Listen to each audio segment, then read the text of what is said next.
இந்த வீடியோவில் தமிழகத்தோட ஏற்றுமதி பொக்கிஷங்களும் உலகளாவிய வணிக வாய்ப்புகளை பற்றி பார்க்க போகிறோம். இன்னும் சிம்பிளாக சொல்லணும் அப்படின்னா, நம்ம ஊரில் ரொம்ப ரொம்ப சாதாரணமாக கிடைக்கக்கூடிய அல்லது நாம் கண்டுக்காத பல பொருட்கள் உலகத்தில் பல நாடுகளில் மிக மிக அத்தியாவசியமான தேவைப்படக்கூடிய பொருட்களாக இருக்குது. ஸோ அதை பற்றி பார்ப்போம்.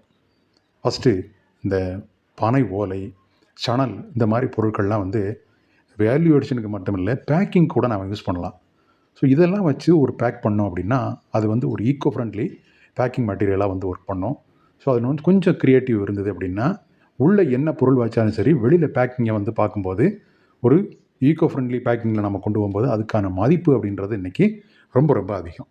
இன்றைய காலகட்டத்தில் பல நாடுகளில் பிளாஸ்டிக் அப்படின்றத அவாய்ட் பண்ண ஆரம்பிச்சிருக்காங்க. இத்தனை வருஷமாக இந்த இயற்கையை நல்ல கெடுத்து குட்டிச்சுவராக்கிட்டு இப்போ தான் அவங்களுக்கு புத்தி வந்திருக்குது. இன்னும் நம்ம ஊரில் அந்த புத்தி வரல. ஸோ கொஞ்சம் கொஞ்சமாக அவங்க நேச்சருக்கு திரும்புகிறாங்க. ஸோ இப்போது இந்த மாதிரி இயற்கையான பொருட்களுக்கான தேவை உலகத்தில் அதிகமாகிட்டு இருக்குது. பல நாடுகளில் பார்த்திங்க அப்படின்னா ஒரு குறிப்பிட்ட ஒரு 3 துறையில் பார்த்தோம்னா பெரிய அளவிலான தேவை இப்போ வந்துட்டுருக்குது.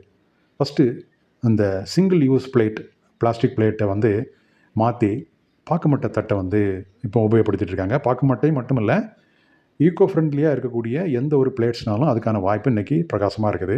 கரும்பு சக்கையிலேருந்து கூட நாம் இந்த மாதிரி மக்கி போகக்கூடிய தட்டுகளை செய்யலாம். இந்த பாக்குமட்டை ஏற்றுமதியில் நம்ம ரொம்ப கவனமாக பார்க்க வேண்டியது என்னென்னா அதனோட மாய்ச்சர் கண்டென்ட். ஸோ மாய்ச்சர் குறிப்பிட்ட அளவை விட அதிகமாக இருந்தது அப்படின்ற பட்சத்தில் ஃபங்கஸ் ஃபார்ம் ஆயிரும். இதனால் அமெரிக்காவில் சமீபத்தில் இதை இறக்குமதி பண்ணுறதுக்கு தடையே போட்டாங்க. ஸோ அதனால் இது ஒருத்தர் இதை சாப்பிட போகிறது இல்லை, ஆனால் இதில் உணவுப் பொருளை போட்டு சாப்பிடுவார். ஸோ அதனால் ஃபங்கஸ் ஆகாதபடிக்கு ரொம்ப கவனமாக ஏற்றுமதி பண்ணணும். ஒரு சில நாடுகளில் மட்டும் இது இறக்குமதி பண்ணுறதுக்கு தடை இருக்குது. ஆனால் ஐரோப்பா மாதிரி நாடுகளுக்கு இதை ஏற்றுமதி பண்ணலாம். ஸோ அங்கே இந்த குவாலிட்டியை மெயின்டைன் பண்ணணும். ரெண்டாவது, இன்றைக்கி இந்த ரசாயன சர்க்கரையை தாண்டி நேச்சுரல் ஸ்வீட்னர் இருக்குது இல்லைங்களா, குறிப்பாக கருப்பட்டி, வெல்லம், இதில் ரசாயனம் சேர்க்காமல் இந்த மாதிரி ப்ராடக்டை நம்ம ஆசியாவில் மத்திய கிழக்கு நாடுகள்லையும் அதிகமாக ஏற்றுமதி பண்ணுறதுக்கு வாய்ப்பு இருக்குது. கருப்பட்டியை கொண்டுட்டு நீங்கள் அமெரிக்கா போகணுன்னுலாம் கிடையாது. நமக்கான தேவை ஆசியாவில் தான் இருக்குது. ஸோ ஆசியன் கண்ட்ரீஸை ஃபோக்கஸ் பண்ணாலே நமக்கு நிறைய வாய்ப்புகள் இருக்குது. அதுக்கு அடுத்து இந்த வெல்னஸ் ட்ரிங்க் அப்படின்னு சொல்லுவாங்க, ஹெர்பல் ட்ரிங்க், ஆவாரம்பூ, துளசி இதெல்லாம் போட்ட ஹெர்பல் ட்ரிங்க்குக்கு ஒரு பெரிய வாய்ப்பு இருக்குது.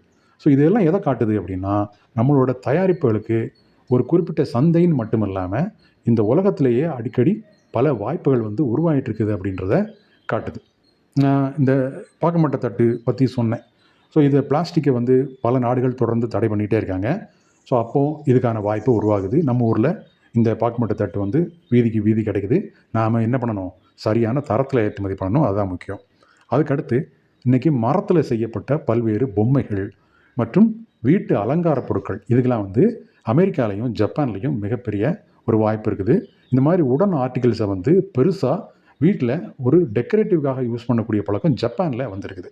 ஸோ டாய்ஸ், அதாவது மரப்பொருள் அப்படின்னாலே டாய்ஸ்ன்னு பார்க்காம அதை வச்சு க்ரியேட்டிவாக என்ன பண்ண முடியும், ஒரு ஹோம் டெக்கர் என்ன பண்ண முடியும், ஒரு வால் டெக்கர் என்ன பண்ண முடியும் அப்படின்னு யோசித்து அந்த மாதிரி பொருட்களுக்கு நாம் மாறணும் அப்படின்னா ஜப்பான் ஒரு மிகச்சிறந்த மார்க்கெட். அது மட்டும் இல்லாமல் இன்றைக்கி நாம் ரோட்டோரத்தில் பார்க்கக்கூடிய வேப்ப மரம், அதை பல நாடுகளில் மிராக்கிள் ட்ரீ அப்படின்னு சொல்கிறாங்க. ஸோ இந்த மிராக்கிள் ட்ரீ இன்றைக்கி இயற்கை பூச்சிக்கொல்லியாக பயன்படுது. அதிலிருந்து ஆர்கானிக் சோப்பு தயாரிக்கலாம், அதிலிருந்து ஆர்கானிக் ஷாம்பு தயாரிக்கலாம். ஸோ இந்த மிராக்கிள் ட்ரீலேருந்து என்னென்ன நம்ம பல்வேறு மதிப்பு கூட்டப்பட்ட பொருட்களை உருவாக்கலான்னு சும்மா ஒரு சாட்ஜிபிட்டிலேயோ ஜெமினிலேயோ கேட்டிங்க அப்படின்னா பல பொருட்களை பட்டியலிடும். ஸோ அந்த மாதிரி பொருட்களுக்கான தேவை இன்றைக்கி உலக அளவில் வந்திருக்குது.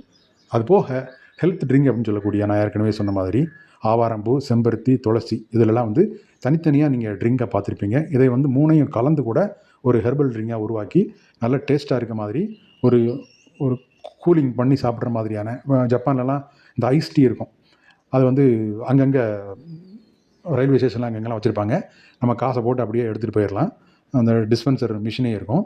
ஸோ அந்த மாதிரி இடங்களில் ஒரு பிராண்டு போட்டு நாம் ஒரு பாட்டில் அடைச்சி விற்கலாம். இல்லை ஆவாரம்பூ மட்டுமே போட்டு விற்கலாம்.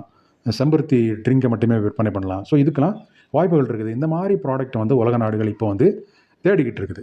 ஸோ இந்த பொருட்களை தாண்டி நான் முன்னாடி சொன்ன மாதிரி நேச்சுரல் ஸ்வீட்னர், இது ஆசியாலையும் மத்திய கிழக்கு நாடுகள்லையும் இதுக்கு மிகப்பெரிய வாய்ப்பு இருக்குது. ஸோ ரசாயனம் கலக்காத கருப்பட்டி வெல்லத்தை நீட்டாக ஒரு பிராண்டு போட்டு நாம் இப்போ ஏற்றுமதி பண்ணலாம். ஸோ மக்கி போகக்கூடிய பொருட்கள் நம்ம ஊரில் சாதாரணமாக கிடைக்கக்கூடிய உதாசீனப்படுத்தக்கூடிய பல பொருட்களுக்கு இன்றைக்கி உலக நாடுகளில் மிகப்பெரிய வரவேற்பு இருக்குது. அந்த பொருளை நாம் எப்படி ப்ரெசென்ட் பண்ணணும் அப்படின்றத தான் நம்ம யோசிக்கணும். அதை ஒரு பேக்கிங் மெட்டீரியலாக கொடுக்கலாமா, அல்லது அதை வச்சு ஒரு வேல்யூ ஆடட் ப்ராடக்ட் உருவாக்கலாமா அப்படின்னு நம்ம யோசித்தோம் அப்படின்னா டெஃபினட்டாக மிகப்பெரிய அளவில் நாம் ஏற்றுமதி பண்ணுறதுக்கு வாய்ப்பு இருக்குது.